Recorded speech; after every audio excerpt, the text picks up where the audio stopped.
आणि मग सांगितल्याप्रमाणे पुत्र कामेष्टी यज्ञासाठी कोणाला बोलवावं तर विभांडक ऋषींचे चिरंजीव ऋष्यशृंग नावाचे अशा ऋष्यशृंगाकडून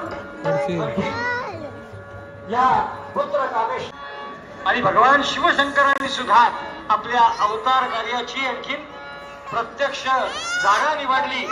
जन्म किती वाजता तुम्ही प्रत्येकाने आपल्या मनात क्लिअर करून ठेवा की 12:40 कुसुम घनवर्षती समस्त गंधर्व सर्वत्र ना झाले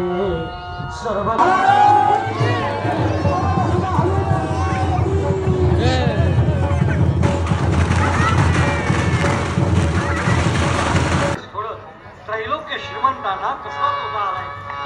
चारही मुलांना याप्रमाणे सजवलेला आहे.